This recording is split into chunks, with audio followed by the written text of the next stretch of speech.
ప్రార్థన చేసుకుందాం. సర్వాధికారి, సర్వసృష్టికర్త, జగద్రక్షకుడా, నీ ఘనమైన నామము కొరకే కృతజ్ఞత చెల్లిస్తూ నీ ఆధిపత్యం, నీ అధికారానికి, నీ చిత్తానికి విధేయత చూపిస్తున్నాను. ఈ దినము యావత్తు ప్రపంచంలో ఇదివరకు ప్రభువా నేను ఎరుగుక, నీ గురించి ప్రకటింపక, నీ గురించి ప్రభువా వినలేని వారి రక్షణ కొరకు, వారికి సువార్త వినిపించబడి కొరకు ప్రార్థిస్తున్నాను. ఏ స్థలంలో నాయన కొండ, ఎడారి, అరణ్య, నాయన లోయ, సముద్ర, పట్టణ, మంచు ప్రాంతాల్లో నీ ప్రజలు ఉండి నాయన నీ గురించి ఎరగలేని వారు ఉన్నారు. అటు వారి మధ్యకి నీ దాసులను పంపించి నరకను విడిపించి నీ రాజ్యం కొరకే వారిని సిద్ధపరచుమని నీ వర్తమానం ద్వారా యెహోవా అనే ఛానల్ ద్వారా మాతో మాట్లాడమని యేసు నామంలో వేడుకుంటున్నాం తండ్రి, ఆమేన్.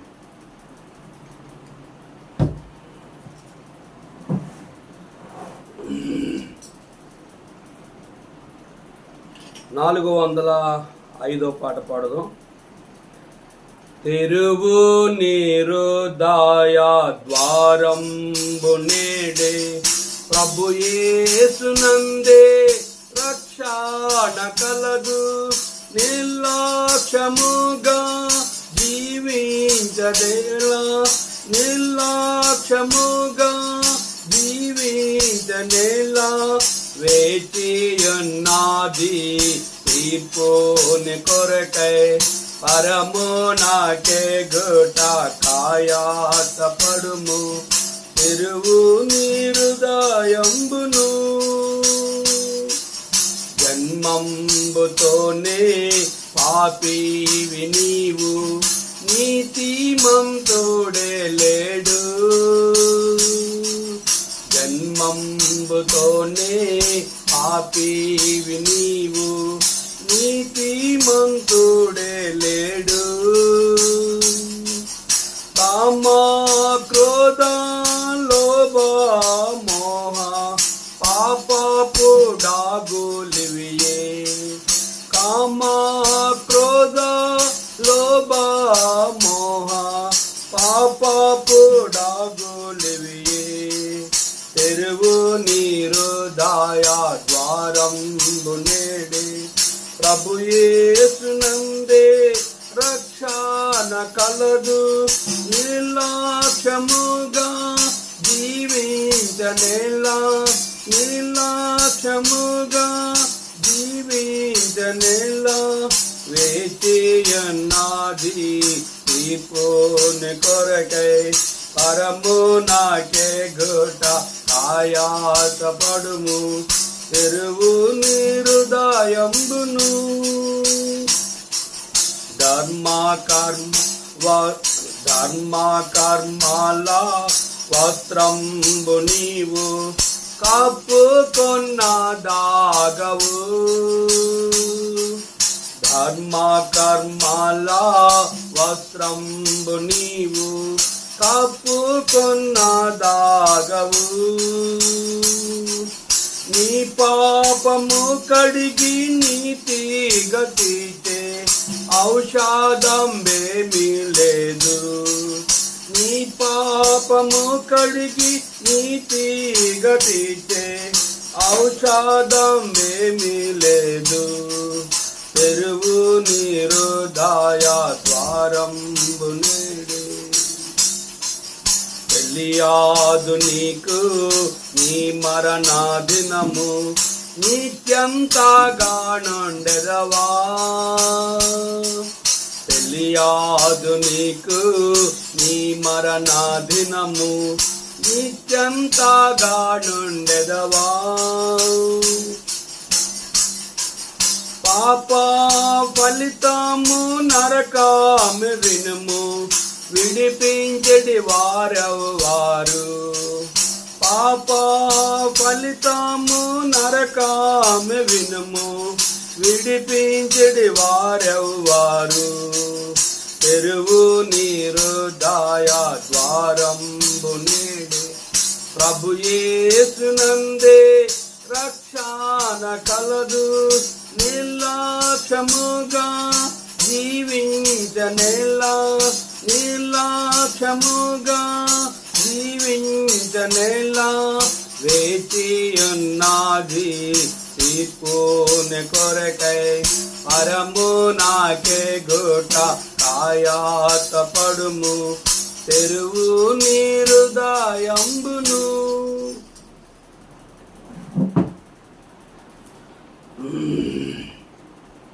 దేవుని వాక్యాన్ని చదువుకుందాం. హెబ్రీ పత్రిక 6వ అధ్యాయం. కాబట్టి నిర్జీవ క్రియలు విడిచి మారు మనసు పొందుటయు దేవుని యందలి విశ్వాసమును బాప్తిస్మమును గూర్చిన బోధయు హస్తనిక్షేపమును మృతుల పునరుద్ధానమును నిత్యమైన తీర్పు అను పునాది మరలా వేయక క్రీస్తుని గూర్చి మూలోపదేశం మాని సంపూర్ణ అగుటకు సాగిపోదుము. ఆ శ్రేష్టాంబు గ్రంథములో చోట చూచిన ఆధరణయున్నది, సుఖదుఖములో వాగ్దానమున్నది. విశ్వాసముంచి ధ్యానించుడి, విశ్వాసముంచి ధ్యానించుడి. ప్రభునందు ప్రియమైన దేవుని సేవకులకు, పరిశుద్ధులకు, అన్యజనులైన మా ప్రియులకు ప్రభు అయిన యేసుక్రీస్తు నామములో మీ అందరికీ నా యొక్క హృదయపూర్వక వందనాలు చెల్లిస్తున్నాను. మరొక పర్యాయము హెబ్రీ పత్రిక 6వ అధ్యాయమును ఈ దినము ధ్యానిద్దాం. దానికి ముందుగా 5వ అధ్యాయము 14వ వచనం. వయసు వచ్చిన వారు అభ్యాసము చేత మేలు కీడులను వివేచించుటకు సాధకము చేయబడిన జ్ఞానేంద్రియములను కలిగి ఉన్నారు గనుక బలమైన ఆహారము వారికి తగును. చిన్నపిల్లలకు పాలు అవసరము, పెద్దవారికి బలమైన ఆహారము వారికి అవసరము అనేది గత దినము మనం విన్నాం. కనుక 6వ అధ్యాయం 1వ వచనంలో కాబట్టి నిర్జీవ క్రియలు విడిచి మారు మనసు పొందుటయు. కాబట్టి నిర్జీవ క్రియలు అంటే నిర్జీవము అంటే చావు, చనిపోయిన వారిని నిర్జీవ క్రియలు అంటారు. జీవము లేని క్రియలు, ప్రాణము లేని వ్యక్తి, చనిపోయిన వ్యక్తిని నిర్జీవ క్రియలు విడిచి. కనుక నిర్జీవ క్రియలను కాబట్టి నిర్జీవ క్రియలను విడిచి అంటే పాపపు క్రియలను విడిచి మీరు మీ పాపముల చేతను అపరాధముల చేతను మీరు చచ్చిన వారే ఉండగా క్రీస్తు ఆయన తన రక్తము ద్వారా మిమ్మల్ని రక్షించాడు. కనుక మొదటిగా లోకములో ఏముందంటే మనుషులు పాపము చేత అపరాధములతో చచ్చిపోయి నిర్జీవము కలిగిన వారుగా, మనస్సాక్షి కుష్ఠరోగం వచ్చిన వ్యక్తికి సూత్తో గుచ్చిన, కత్తితో నరికిన అక్కడ నొప్పి ఉండదు. అంటే ఆ యొక్క స్థలము, ఆ ప్లేసు అది చనిపోయింది, జీవము లేదు, నిర్జీవమైనది. చాలామంది పైకి భక్తిగా ఉంటారు, దేవుని శక్తి లేనివారు. అంటే భక్తి అనేది భక్తి ఉంటుంది కానీ శక్తి ఉండదు. అంటే భక్తి లేని నిర్జీవం అన్నమాట. కనుక మన యొక్క జీవితంలో జీవము కలిగి ఉండాలంటే, ప్రాణము కలిగి ఉండాలంటే ఆత్మానుసారంగా సూత్తో గుచ్చిన కడవరికి మనల్ని చీమ కుట్టినప్పుడు కూడా నొప్పి మనకు కలుగుతుంటుంది. కనుక నిర్జీవముగా ఉన్నవారు మనిషి 10 మార్లు చెప్పాలా నీకు అని చెప్పి మనిషిని ఏం చేస్తారు, లే అక్కడి నుంచి బయటికి వెళ్ళు, ఎన్నిసార్లు చెప్పాలి నీకు, నీకు ప్రాణం కదలదా, చచ్చిపోయావా అని అంటారు. దాని అర్థం ఏంటంటే నిర్జీవమైనది. కనుక మొదటగా పాపము చేత అపరాధం చేత చచ్చిన వారిని రక్షించడానికి ప్రభువైన యేసుక్రీస్తు వారు ఈ భూమి మీదకి ఎందుకు వచ్చాడంటే, ఆదికాండం నుంచి మలాకి గ్రంథం వరకు కూడా కోళ్ళు, గొర్రెలు, ఎడ్డు రక్తము. కనుక ఆ రక్తం ద్వారా పాపక్షమాపణ లేదు కనుక నిర్జీవమైంది. కనుక బురదలో పడిన అబ్బాయిని బురద నీళ్ళతో కడిగితే ఆ యొక్క పాపం పోదు. కనుక యేసుప్రభువు వారి భూమి మీదకి వచ్చి సిలువలో చనిపోయి రక్తము కార్చి తన రక్తం ద్వారా పాపక్షమాపణ కొరకే నిర్జీవమైన వ్యక్తిని జీవమును కలుగు చేయడానికి తన ప్రాణాన్ని యేసుప్రభువు వారు పెట్టి తన యొక్క పాపమును కనుక తన రక్తం ద్వారా, యేసు రక్తము ప్రతి పాపమును కడుగును. కనుక రెండోది మనం చూసినట్లయితే మారు మనసు పొందుటయు. మారు మనసు అంటే అర్థం ఏంటంటే పాపము. కనుక కీర్తన గ్రంథం 51:5 దావీదు మహారాజు అంటాడు, నేను పాపములో పుట్టినవాడును, పాపముల తల్లి గర్భము ధరించింది. కనుక పాపములో పుట్టి పాపంలో జీవించి పాపంలో చనిపోయిన వ్యక్తి నరకానికి వెళ్తాడు. కనుక నరకానికి వెళ్లకుండా ఉండాలంటే మారు మనసు పొందుటయు. అంటే మారు మనసు అంటే జన్మ పాపము, కర్మ పాపము. మనిషి యొక్క పాపంలో కీర్తన 42లో ఏమి రాయబడి 12వ తల వెంట్రుక మించి ఉన్నాయి. పౌలు అంటాడు కనుక నా దేహంలో మంచి కొంచెము లేదు అంటాడు. కనుక ఈ దేహముతో నివసించినంత కాలము పాపం ఉంది కనుక ఈ పాపంపై జయము కావాలంటే రక్త ప్రోక్షణం అవశ్యం. తద్రక్తం పరమాత్ముడైన పుణ్యాత్ముడైన దేవుని రక్తము కావాలి. ఆ రక్తమే ప్రభువైన యేసుక్రీస్తు వారు ఈ భూమి మీదకి వచ్చి కార్చాడు. ఎవరైతే రోమా 8:10 ప్రకారం యేసు ప్రభువు నోటితో పాపం ఒప్పుకొని హృదయమందు విశ్వసించి నోటితో ప్రార్థిస్తారో వారి పాపములు యేసు రక్తం ద్వారా కడగబడతాయి. మారు మనసు పొందుటయు అంటే పాపం ఒప్పుకోవడం, విడిచిపెట్టడం, దాన్ని మారు మనసు అంటారు. కనుక వారు పేతురు వాక్యం చెప్పినప్పుడు అపోస్తులు 1వ అధ్యాయం 2వ అధ్యాయంలో వాళ్ళ వాక్యం చెప్పినప్పుడు వారు హృదయంలో పొడవబడి అప్పుడు వాళ్ళు అన్నారు, అయ్యా మేమేం చేయాలి? కనుక మీరు మారు మనసు పొంది రక్షించబడి బాప్తిసం పొందండి, మీ పాపములు క్షమించబడతాయంటే వారు 3,000 మంది మారు మనసు పొందారు, రక్షించబడ్డారు, బాప్తిసం పొందారు. కనుక మారు మనసు అంటే పాపము ఒప్పుకోవడం, విడిచిపెట్టడం. ఒప్పుకొని విడిచిపెట్టేవారు ఏమవ్వాలంటే రక్షింపబడాలి. అంటే రక్షించబడ్డటువంటి త్రాగుడికి అలవాటైన వ్యక్తి, సిగరెట్కి అలవాటైన వ్యక్తి, పరస్త్రీకి అలవాటైన వ్యక్తి, అబద్ధానికి అలవాటైన వ్యక్తి, వడ్డీకి ఇవ్వడము అలవాటైన వ్యక్తి, లంచం తీసుకున్న వ్యక్తి, వాటిని విడిచిపెట్టడమే రక్షించబడుట. కనుక మూడోది 1 నిర్జీవ క్రియలు, 2ది మారు మనసు, 3ది రక్షణ. కనుక ఇప్పుడు 4వది బాప్తిసం. బాప్తిసం ఎవరికి ఇవ్వాలంటే నిర్జీవ పాప క్రియలు విడిచిన వారికి, మారు మనసు పొందిన వారికి, రక్షించబడిన వారికి, బహిరంగముగా సంఘం ఎదుట, సేవకులు ఎదుట, పరిశుద్ధులు ఎదుట, దేవదూతలు ఎదుట, కనుక అన్యజనులు చూచిన వారి ఎదుట కనుక అతనికి నీటి బాప్తిసం, నీరు అనగా యేసు రక్తములో తిన్నగా పడుకున్న వ్యక్తిని, నిలబడిన వ్యక్తిని తన పాపములు ఒప్పింపజేసి తను ఇలా పడుకుని పెట్టాలి. అంటే పాపము చేతను అపరాధము చేతను చచ్చిన వ్యక్తి కనుక అతన్ని నీటిలో ముంచి తిరిగి లేచినప్పుడు పాపస్థితి పూర్తిగా చావాలి. ఒక వ్యక్తికి బాప్తిసం ఇచ్చినప్పుడు కుడి చేయి ఎత్తాడట. ఎందుకు ఇది చేయండి? ఈ చేయిని బాప్తిసం పోతుంది. ఈ వ్యక్తి ఈ చేతితో ఒక వ్యక్తిని నరకాలి, అప్పుడే దీనికి బాప్తిసం. అంటే ఆ వ్యక్తులు ఇంకా పాపం, పగ ఉన్నాయి. కనుక బాప్తిసం పొందిన తర్వాత ఆ వ్యక్తి మీదకి ఇప్పుడు ఏం రావాలంటే పరిశుద్ధాత్మ అభిషేకం రావాలి. పరిశుద్ధాత్మ అంటాడు ప్రభువు అంటే రోమపత్రికలో, నా ఆత్మ లేనివాడు నావాడు కాడు. కనుక పరిశుద్ధాత్మ అభిషేకము ఆ వ్యక్తి పొందాలి. అభిషేకం పొందిన వ్యక్తి మీదగా ఏం చేస్తారంటే హస్తనిక్షేపణ, సేవకుల చేతులుంచడం ద్వారా ఆత్మీయ వరాలు, ప్రార్థనా వరము, విశ్వాస వరము, పవిత్ర వరము, సువార్త చెప్పే వరము, దేవుని ఇతరులకి సహాయం, అనేక వరాలు కొరింథీ పత్రికలో రాయబడుతూ వచ్చాయి. ఆ వరములు అన్నీ కూడా వారికి అనుభవిస్తారు. తర్వాత వారు సంఘములో చేరాలి.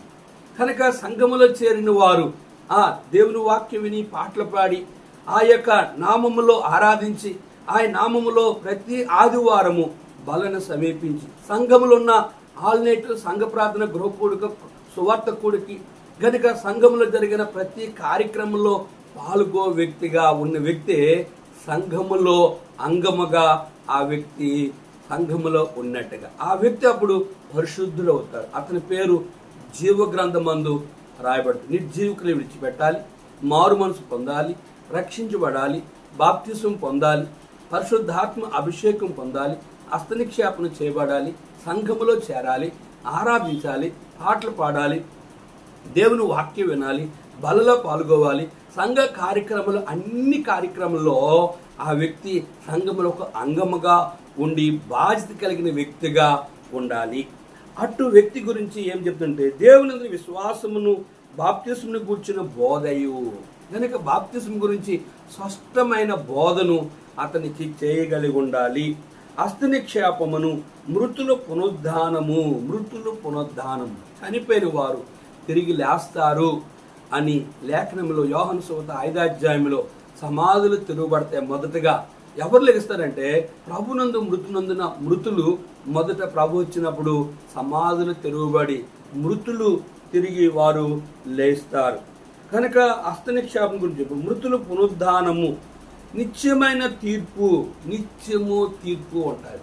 కనుక నిత్యమైన తీర్పు ఎవరికంటే లోకములో ఉన్న వారికి తీర్పు అనేది వారికి ఉంటుంది. పరిశుద్ధులకి తీర్పు లేదు, సేవకులకి తీర్పు లేదు. ఇంకా మనం గమనిస్తే నిత్యమైన తీర్పు అనే పునాది మరలా వేయక, నిత్యమైన తీర్పు అనేది మరలా ఆ వ్యక్తి తీర్పులోనికి రాకూడదు.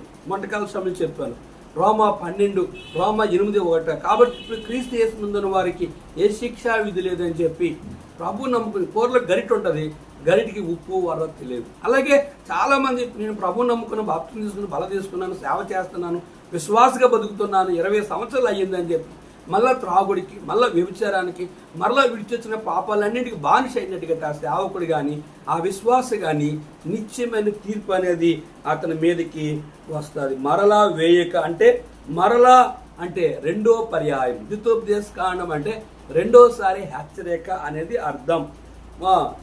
క్రీస్తుని గురించి మూలోపదేశం మాని మరలా మూలోపదేశం, మళ్ళా మొదటి ఉపదేశానికి మరలా వెళ్ళిన వ్యక్తిగా ఉండకూడదు.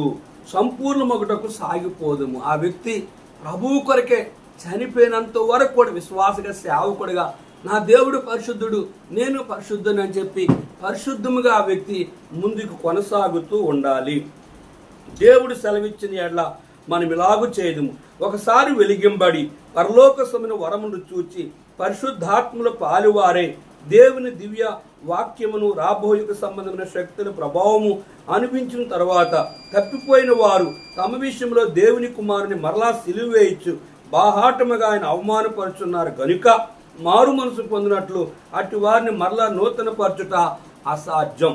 ఇక్కడ రాయబడిన మాట అంటే, ఒకసారి వెలిగింబడి పరలోక సంబంధమైన వరముల రుచి ఎరిగి పరిశుద్ధాత్మలో పాలు పొంది, ఒకసారి మారు మనసు పొంది రక్షించబడి బాప్తిస్మం బల తీసుకుని ఆరాధన చేసి విశ్వాసం ఉండి సువార్త చెప్పి సాక్ష్యం చెప్పి ఆ పాటలు పాడి బహిరంగముగా నా దేవుడు గొప్పవాడిని, తాగుడి నుంచి విడిచిపెట్టాడు, వ్యభిచారం నుంచి విడిచిపెట్టాడు, అబద్ధాలు విడిచిపెట్టాడు, మత్తు పానీయముల నుంచి దేవుడు నన్ను విడిచిపెట్టాడు, నేను ఘోరమైన దుర్మార్గుడిని, హంతకుడిని, ఇటువంటి పాపం విడిపించాడని చెప్పి వెలిగింపబడని చెప్పి ఆ పరలోకముని గురించి పరలోక వరాలని అనుభవించి ఇతరులకి సువార్త సాక్ష్యం చెప్పి వ్యక్తి అయి ఉండి పరిశుద్ధాత్మలో గనుక నా దేవుడు పరిశుద్ధుడు అని చెప్పి నేను పరిశుద్ధాత్మ వరం కలిగి ఉన్నాను, పరిశుద్ధాత్మతో నింపబడ్డానని చెప్పి అనేకులకి సువార్త చెప్పి మరలా కుక్కని పందిని పోలి కడగబడిన పంది మరలా బురదకి వెళ్ళినట్లుగా, కక్కిన కుక్క మరలా కక్కింది తిన్నట్లుగా ఆ సేవకుడు కానీ విశ్వాస కానీ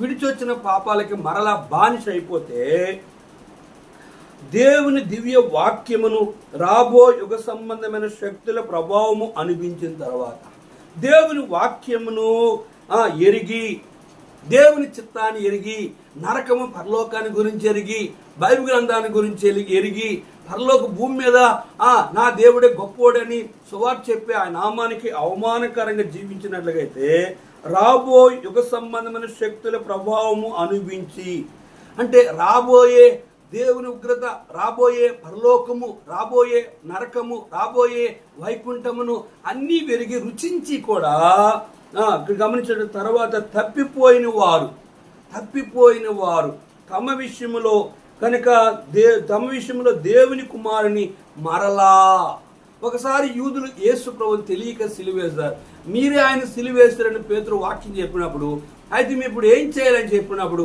వారి పాపములు ఒప్పుకొని విడిచిపెట్టి వారు బాప్తిస్మం పొందారు, వారి హృదయాలు గుచ్చబడ్డాయి.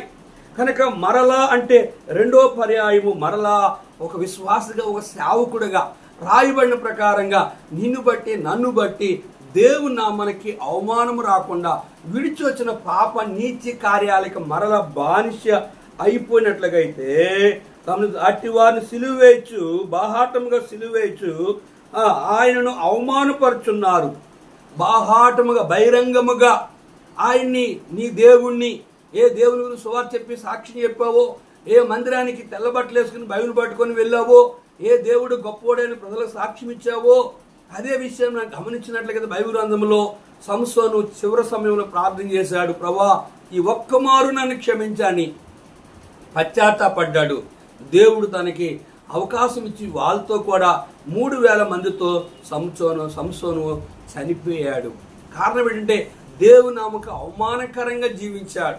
సొలొమోను 700 భార్యలు 300 మంది ఉపపత్నులు అన్య స్త్రీని పెళ్లి చేసుకున్న ద్వారా భార్యలే విగ్రహారాధన వైపు మళ్లించిన కారణం చేత అతడు దేవునికి దూరం అయిపోయి తన్ను బట్టి బహిరంగముగానే ప్రపంచం అంతట్లో కూడా అతడు ఏ రీతిగా చెడిపోయాడో స్త్రీల ద్వారా, ఏ రీతిగా తనకున్న ఆ గొప్ప జ్ఞానం ప్రపంచమంతా తెలియబడ్డది. తిరిగి తన్ను బట్టి దేవునామానికి అవమానము కూడా కలుగుతూ వచ్చింది. ప్రియ దేవుని సేవకులారా, విశ్వాసులారా, మన జీవితంలో మరలా అంటే రెండో పర్యాయము రక్షించబడి కనుక మనం దేవుని సేవకులుగా విశ్వాసులుగా ఉండి మరలా విడిచొచ్చిన పాపములకు బానిస అయితే మరలా ఆయన సిలువేచ్చు, బాహాటముగా ఆయన అవమానపరచు కనుక అట్టివారిని మరలా నూతనపరచుట అసాధ్యము. అట్టివారిని నూతనపరచుట, అట్టివారు మారు మనసు పొందినట్లు అట్టివారిని అట్టి వ్యక్తి మరలా మారు మనసు పొందడం అసాధ్యం. అట్టివారు మరలా రక్షించబడడం అసాధ్యం. అట్టివారు మరలా పశ్చాత్తాపడడం అసాధ్యం. అట్టివారు మరలా ప్రభు రావడం, తమ పాపములు ఒప్పుకొని తిరిగి నేను ప్రభు కొరకు బ్రతుకుతాను అనేది అసాధ్యమని బైబిల్ గ్రంథమే స్పష్టముగా ఇక్కడ రాయబడ్డది లేఖనములో. ఇంకా మనం గమనిస్తే ఎట్లనగా భూమి తన మీద తరచుగా కురి వర్షము త్రాగి ఎవరి కొరకు వ్యవసాయం చేయబడును వారికి అనుకూలమైన పైలను ఫలించుచు దేవుని ఆశీర్వాదం పొందును. గమనించారా? భూమి తరచుగా వర్షం కురుస్తుంది, భూమి ఆ యొక్క వర్షపు నీళ్ళు తాగుతుంది. ఎవరి కొరకు వ్యవసాయం చేయబడును వారికి మంచి పంటను అనుగ్రహిస్తుంది భూమి. అయితే ముండ్ల తుప్పలను గట్టి తీగలను దానిని పెరిగిన ఎడ్ల అది పనికిరాందని విసర్జింపబడి శాపము పొందదగినదగును, తుదికది కాల్చివేయబడును. కనుక భూమి వర్షం కురిసినప్పుడు మంచి పంట అనుగ్రహిస్తుంది. దీని అర్థం ఏంటంటే ఒక విశ్వాసిగా, ఒక సేవకుడిగా ఆయన కొరకు రోషం కలిగి, పౌరుషం కలిగి, ప్రభు కొరకు పరిశుద్ధాత్మ అభిషేకం కలిగి ఆయన మహింపరిచే సేవ, ఆయన మహింపరిచే విశ్వాసిగా బ్రతికితే నువ్వు నూరంతలుగా ఫలిస్తావు. నువ్వు ఫలించకుండా మరలా విడిచొచ్చిన పాపాలు బానిస అయిపోతే వర్షం కురిసిన చోట ముళ్ళ కంచి వస్తాయి. వాటిని ముళ్ళ కంచిని అవి ఎండిపోయిన తర్వాత అటు నరికి అగ్నిలో పారేస్తారు. కనుక అట్టి విశ్వాసులు కానీ సేవకులు కానీ బహిరంగముగా దేవునామకు అవమానకరం జీవిస్తే అగ్ని ఆరదు, పురుగు చావదు, వారు యుగయుగాలు నరకానికి వెళ్తారని దీని యొక్క అర్థం. అయితే ప్రియులారా, మేము ఇలాగూ చెప్పుచున్నాను, మీరెంతకంటే మంచిది రక్షణకరమైన స్థితిలోనే ఉన్నారని రూఢుగా నమ్ముచున్నాను. అయితే భక్తుడు అంటుంది, అయితే మీరు ఇలాగూ చెప్పుచున్నాను, మీరు ఎంతకంటే మంచిది రక్షణకరమైన స్థితిలోనే ఉండాలి తప్ప మీరు విడిచొచ్చిన పాపాలకు బానిస అయిపోయి మరలా నరకానికి పోయి ఫలాలు లేని నిత్య నరకానికి పోయిన వారుగా ఉండకూడదని దీని యొక్క అర్థం. 10వ వచనం, మీరు చేసిన కార్యమును పరిశుద్ధులకు ఉపచారము చేసి ఇంకను ఉపచారము చేయుచుండు చేత తన నామును బట్టి ప్రేమను చూపును మరుచుటకు దేవుడు అన్యాయస్తుడు కాదు. దేవుని సేవకులు కానీ, పరిశుద్ధులు కానీ, పరదేశులుగా వచ్చిన వారు కానీ గనక అన్యజనులైన ఎవరైనా నీ ఇంటికి వచ్చిన వారికి వారు ఉపకారమును ధర్మమును మర్చిపోకుడి, అట్టి యాగములో దేవునికి ఇష్టమైనవి. హెబ్రీ పత్రిక 11వ అధ్యాయం మనం చూసినట్లయితే వారు తెలియకే దేవదూతలకు ఆతిథ్యం చేశారు.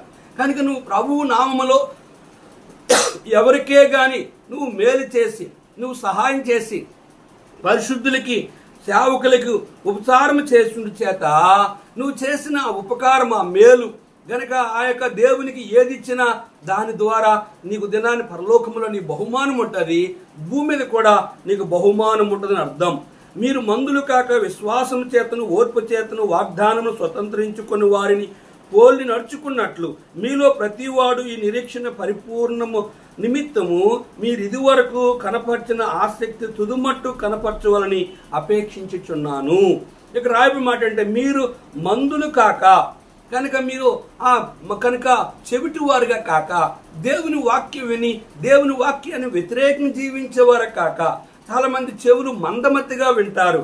అలాగ కాకుండా విశ్వాసము చేతను, ఓర్పు చేతను వాగ్దానం స్వతంత్రించుకోవాలి. 31st నైట్ని వాగ్దానం తీసుకుంటాం.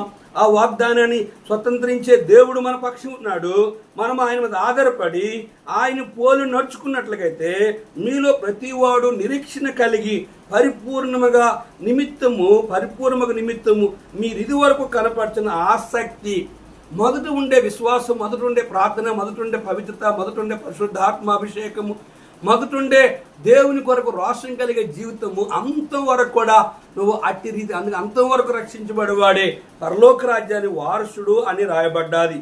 దేవుడు అబ్రహామునకు వాగ్దానం చేసినప్పుడు తనకంటే ఏ గొప్పవాని తోడు అని ప్రమాణము చేయలేక పోయిన గనుక తన తోడు అని ప్రమాణం చేసి నిశ్చయముగా నేను నిన్ను ఆశీర్వదించుదును, నిశ్చయముగా నిన్ను విస్తరింప చేసేదను అని చెప్పాను.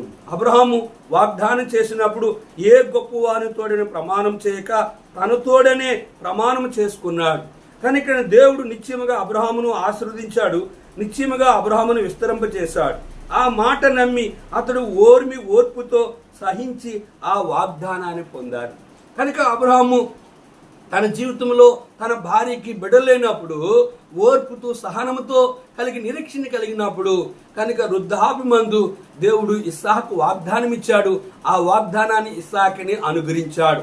అబ్రహాము వాగ్దానం ఏ గొప్పవానితోడు వెళ్ళదు కానీ గనుక సృష్టికర్తన దేవుని మీదే సంపూర్ణంగా తన వాగ్దానాన్ని నమ్మి తాను ఇష్టపడి ఆ వాగ్దానాన్ని స్వతంత్రించుకున్నాడు ఇస్సాకుని.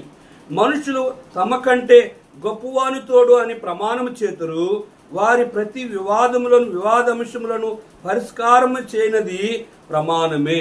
మనుషులు ఏ గొప్పవానితోడని ప్రమాణం చేస్తారు, వాటి గురించి వివాద అంశములతోనూ పరిష్కారము చేయనది పరిష్కారము చేయునది ప్రమాణమే. కనుక ప్రమాణములనే మనుషులు నమ్ముతారు. కనుక నా తోడని, నా బిడ్డల తోడని, దేవుని తోడని, ఆకాశముని తోడు కానీ ఒట్టు వేయకూడదు. మీ మాట అవునంటే అవును, కాదంటే కాదు. వీటికి మించినది సాతాను నుంచి వచ్చేదే అబద్ధాలు అని అర్థం. ఈ విధముగా దేవుడు తన సంకల్పము నిశ్చయమైందని ఆ వాగ్దానమునకు వారసులైన వారికి మరి నిశ్చయముగా కనపరచవలని ఉద్దేశించిన వాడై తాను అబద్ధమాడజాలని నిశ్చలమైన 2 సంగతులను బట్టి మన ఎదుట ఉంచబడిన నిరీక్షణను చేపట్టుటకు శరణాగతులమైన మనకు బలమైన ధైర్యము కలిగినట్లు ఆ ప్రమాణము చేసిన వాగ్దానమును దృఢపరచబడెను. కనుక మనుషులు మాటిస్తే తప్పిపోతారు. అందుకే ఆయన గురించి నరమాతుడు అబద్ధం ఆడడానికి ఆయన అబద్ధం ఆడజాలుడు అని రాబడ్డది. కనుక మనుషులు అబద్ధానికి జనకుడు ఎవరంటే సైతానుడు. కనుక అబద్ధము చెప్పేది ఎవరంటే మనుషులు ఆడేవారు. క్రైస్తవులు కూడా అబద్ధాలు ఆడతారు, పాస్టర్లు అబద్ధాలు చాలా మంది, విశ్వాసులు చాలా మంది అబద్ధాలు ఆడతారు. కనుక అబద్ధం అనేది అబద్ధం ఆడే నాలుకని దేవుడు కోసేస్తాడని కీర్తన గ్రంథం రాయబడ్డాది. కనుక అబద్ధము దేవుంది కాదు, అబద్ధము ఎవరిదంటే సైతానిది. దేవుడు అన్నాడు, ఆదామవ్వలు మీరు పండు తినొద్దంటే ఈ పండు తింటే మీ కళ్ళు తెరువబడతాయి, మీరు మంచి చెడ్డలు ఎరిగినవారు అవుతారు, మీరు దేవదూతలు అవుతారని అబద్ధం చెప్పి ఆ పండు తినిపించింది. వారు దిగంబరులు అయ్యారు. అప్పుడు వారు ఆ దేవుని మాట వినలేదు, సాతాను మాట విన్నామని ఇది అబద్ధమని ఆదామవ్వలు గనుక వారు నష్టపోయిన తర్వాత మనము ఆ సర్పం మాట విని మోసపోయామని గ్రహించారు. ప్రియ దేవుని సేవకులారా, పరిశుద్ధులారా, అబద్ధములు దేవుని బలిపీఠ మీద ఉండి అబద్ధాలు పరిశుద్ధులుగా బలలో పాల్గొని నువ్వు ఎట్లా అబద్ధం ఆడతావు? అననీయ సఫీరాలు అబద్ధం ఆడారు. కనుక అన్నీ అబద్ధం ఆడితే మందిరంలో చనిపోతే సంఘానికి చెప్పలేదు, భార్యకి చెప్పలేదు. కనుక భార్య ఎరుకునే వచ్చింది, నీ భర్తని పాతిపెట్టిన పాదాలు వాకిట్నే ఉంటాయంటే ఆమె అబద్ధమాడి ఆమె చనిపోయింది. ప్రియ దేవుని సేవకులారా, అబ్రహాముకి దేవుడిచ్చిన వాగ్దానం ఏంటంటే గనుక అబద్ధమాడజాలని నిశ్చలమైన 2 సంగతులను బట్టి మన ఎదుట ఉంచబడిన నిరీక్షణను చేపట్టుటకు శరణాగతులమైన మనకు బలమైన ధైర్యము కలిగినట్లు ఆ ప్రమాణమును చేసిన వాగ్దానము దృఢపరచబడును. దేవుడు వాగ్దానం ఇచ్చిన అబ్రహాము చాలా సంవత్సరాలు కనిపెట్టలేకపోయాడు. కనుక ఆగర్ని చేసుకున్నాడు భార్య శారా బలవంతము చేత. గాని అబద్ధము తప్పాడు, అబ్రహాము తప్పాడు. గాని దేవుడు అబ్రహాము విషయంలో వాగ్దానం ఇచ్చి ఒక కుమారుణ్ణి అనుగ్రహించాడు. కనుక ఓర్పు లేకపోతే, సహనము లేకపోతే, నిరీక్షణ లేకపోతే, ధైర్యం లేకపోతే వాగ్దానాన్ని స్వతంత్రించుకోకపోతే, చాలా మంది వాగ్దానాలు సంవత్సరం వాగ్దానం తీసుకుంటారు, పక్కన పడేస్తారు.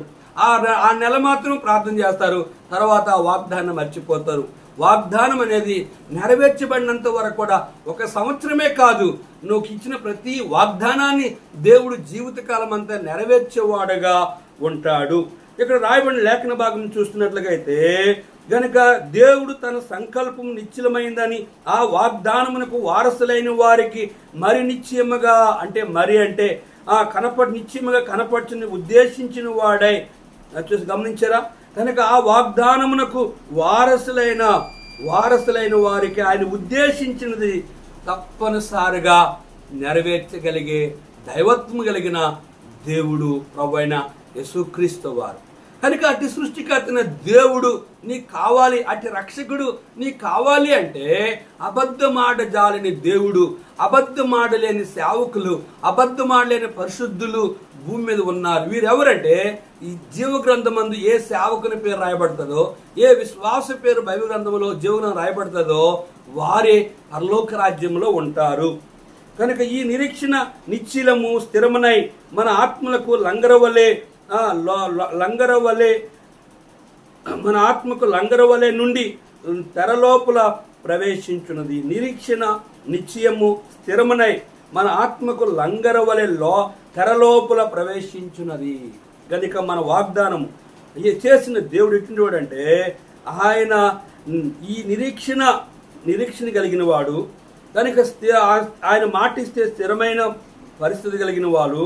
మన ఆత్మకు లంగరవలే, కనుక లంగరేసినప్పుడు ఎట్లయితే వాడ ముందుకు ప్రయాణం చేస్తుందో తెర లోపల ఎలాగైతే ఉంటుందో అలాగే మనుషులు తెర లోపల అంటే బయట వెలుపట. దేవుడు ఎప్పుడు కూడా వెలుపల లోపల ఒకేలాగా ఉంటాడు. తెర లోపల అంటే కొంతమంది బయటకు మాట్లాడతారు, లోపల ఉంటాయి అవి కాదు. కొంతమంది మనుషులు మనతో మంచిగా ఉన్నట్లు ఉంటారు, వారి లోపల ఏవేవో ఆలోచన చేసుకుంటారు. కనుక విశ్వాసులుగా దేవుని సేవకులుగా ఎల్లప్పుడూ ఎట్లా ఉండాలి? పౌలు అంటాడు, మీరు నా పిల్లలని అరమర లేకుండా లోపలే ఉంచుకోకుండా నేను మీతో మాట్లాడుతున్నా అంటాడు. అది దేవుని పిల్లలకి ఉద్దేశం, దేవుని సేవకుల ఉద్దేశం. ఎదుటి వాడితో మాట్లాడితే వాడి లోపలన్నీ కనుగోవడం, ఈ లోపలని దాచుకోవడము, అది తెర లోపల దాచుకునే స్వభావం, అది కఠినమైన హృదయము, వాళ్ళు మంచి మనస్తత్వం కలిగి లేని వారని అర్థం. లాస్ట్ వచ్చిన చూస్తే నిరంతరము మెల్కీషెదెకు క్రమము చొప్పున ప్రధాన యాజకుడని యేసు అందులోనికి మనకంటే ముందుగా మన పక్షమున ప్రవేశించను. అందులోనికి తెరలోపల అంటే పరలోకాన్ని కూడా మనము అర్థం చేసుకోవాలి. ఇక్కడ నిరంతరము మెల్కీషెదెకు క్రమము చొప్పున మన యొక్క యెహోవా దేవుడు మెల్కీషెదెకుగా అబ్రహాం దగ్గరికి ప్రధాన యాజకుడికి వచ్చి రొట్టు ద్రాక్షరసం ఇచ్చి తనకు వాగ్దానం చేసి తన ఆశీర్వదించి వెళ్ళినట్లుగా మన రెండవ ప్రధాన యాజకుడైన ఈ ప్రధాన యాజకుడిని యేసు అందులోనికి మనకంటే ముందుగా మన పక్షమున ప్రవేశించును. గనుక ఆ యొక్క పరలోక రాజ్యములో మనకంటే ముందుగా ఆయన కూడా ప్రభువైన యేసుక్రీస్తు వారు మెల్కీషెదెకు క్రమము అంటే అక్రమంగా ఉండకూడదు. సేవకులుగా అక్రమంగా ఉండకూడదు, క్రమమైన వారంగా మనం ఉండాలి. అప్పుడే పరిశుద్ధాత్మ దేవుడు నీతో ఉంటాడు.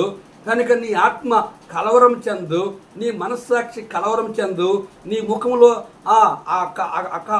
కలయిక ఉండదు, నీ ముఖము నిబ్బరముగా ధైర్యముగా ఉంటుంది. నీతి మొదలు సింహం అలాగే ధైర్యంగా ఉంటాడట. అంటే అటువంటి జీవితాన్ని కలిగి నిరంతరము మెల్కీషెదెకు క్రమము చొప్పున ప్రధాన యాజకుడని యేసు అందులోనికి మనకంటే ముందుగా మన పక్షమున పరలోకములో ప్రవేశించును. ప్రధాన యాజకుడిగా మొదట యెహోవా భూమికి వచ్చాడు.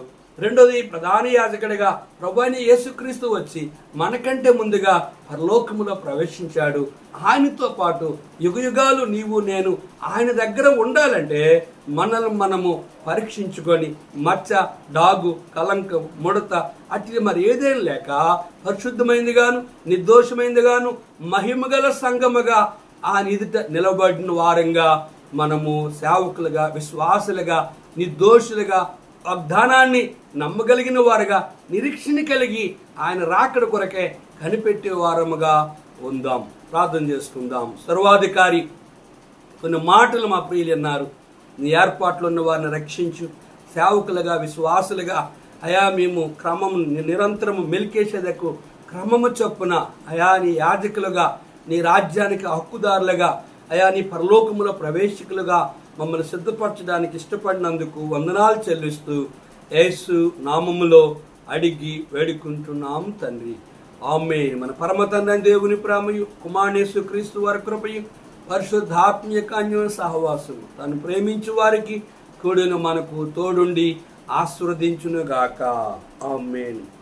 తెరువు నీరుదాయ ద్వారంబు నేడే ప్రభు యేసునందే రక్షణ కలదు.